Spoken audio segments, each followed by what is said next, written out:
കൊച്ചി മെട്രോയുടെ സാക്ഷാത്കാരത്തിൽ അക്ഷീണം പ്രവർത്തിച്ചവരിൽ ഒരാൾ മെട്രോമാൻ ഇ ശ്രീധരൻ തന്നെയാണ്. പ്രവർത്തന മികവിന്റെ ആൾരൂപമായിരുന്നു ഇ ശ്രീധരൻ എന്നും. പാമ്പൻ പാലത്തിൽ തുടങ്ങി കൊച്ചി മെട്രോയിൽ എത്തി നിൽക്കുകയാണ് അദ്ദേഹത്തിന്റെ യശസ്. തനിക്കു ചുറ്റും നടക്കുന്ന രാഷ്ട്രീയ നാടകങ്ങളെ അവഗണിച്ച് ഇ ശ്രീധരൻ എന്നും കൃത്യതയുടെയും സാങ്കേതിക വിദ്യയുടെയും ലോകത്താണ്.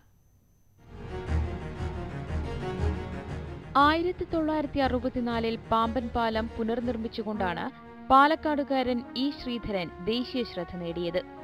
വെറും 46 ദിവസം കൊണ്ടാണ് പാലത്തിന്റെ പണി പൂർത്തിയാക്കിയത്.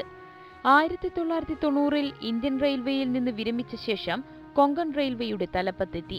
760 കിലോമീറ്റർ കൊങ്കൺ പാത പൂർത്തിയാക്കിയതിലും ശ്രീധരൻ കയ്യൊപ്പ് പതിപ്പിച്ചു. കൊച്ചിൻ ഷിപ്പ്യാർഡിൽ ആദ്യ കപ്പൽ റാണി പത്മിനിയുടെ നിർമ്മാണം പൂർത്തിയാകുമ്പോൾ കപ്പൽശാലയുടെ CMDയും ഇദ്ദേഹം തന്നെ. രാജ്യത്തെ ആദ്യ മെട്രോയായ കൊൽക്കത്ത മെട്രോ രൂപകൽപ്പന ചെയ്തു. തുടർന്ന് രാജ്യത്തെ അത്യാധുനിക മെട്രോ പൂർത്തിയാക്കുന്ന ദൌത്യം ഏറ്റെടുത്തു. ഡൽഹി മെട്രോ റെയിൽ കോർപ്പറേഷനെ നയിച്ചു. 7 വർഷവും 3 മാസവും കൊണ്ട് 10,500 കോടി രൂപ ചെലവിൽ ഡൽഹി മെട്രോയുടെ ആദ്യഘട്ടം പൂർത്തിയാക്കി. 4.5 വർഷത്തിനുള്ളിൽ രണ്ടാം ഘട്ടവും. ഇതിനിടെ ജയ്പൂർ, ലക്നൌ, വിശാഖപട്ടണം മെട്രോകളുടെയെല്ലാം മേൽനോട്ട ചുമതലയും ഏറ്റെടുത്ത ശ്രീധരൻ ഇന്ത്യയുടെ മെട്രോമാൻ എന്ന വിശേഷണത്തിന് അർഹനായി. 2011 DMRC വിട്ടെങ്കിലും പിന്നീട് DMRCയുടെ മുഖ്യ ഉപദേഷ്ടാവായി മാറിയ അദ്ദേഹം കൊച്ചി മെട്രോ നിർമ്മാണത്തിന്റെ നേതൃത്വവും ഏറ്റെടുത്തു.